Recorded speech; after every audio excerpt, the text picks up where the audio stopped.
இந்த குட்டி பறவையோட முதுகுப்புறத்துல அங்கங்க திட்டு திட்டா படிஞ்சிருக்கிற அந்த மஞ்சள் வண்ணத்தை பாருங்க.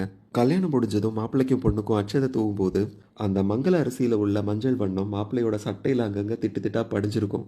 அந்த மாதிரி தான் அந்த பறவைக்கும் முதுகுப்புறத்துல அங்கங்க மஞ்சள் வண்ணத்தை தூவி விட்டிருக்கு. இந்த பறவையோட முதுகுப்புறம் ஆலிவ் கிரீன் கலந்த சாம்பல் நிறத்துலையும் வயிற்று பகுதி நல்ல ஒரு மஞ்சள் நிறமாவும் இருக்கு.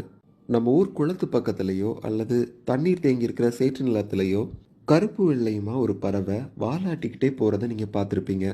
அதோட சொந்தக்கார பறவை தான் இந்த மஞ்சள் வாலாட்டி பறவை. கருப்பு வெள்ளை வாலாட்டி நம்ம மண்ணை சேர்ந்த பறவை.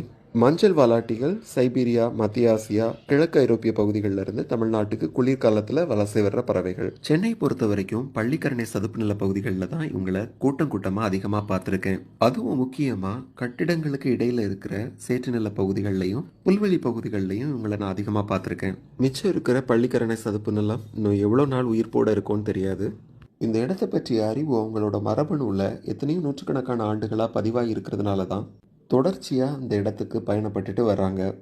இந்த வாலாட்டி பறவைகளை பார்க்கும்போதெல்லாம் எனக்கு ஒன்று தோணும். இவங்க நம்மளை பார்த்து ரொம்ப பயப்படுறது கிடையாது.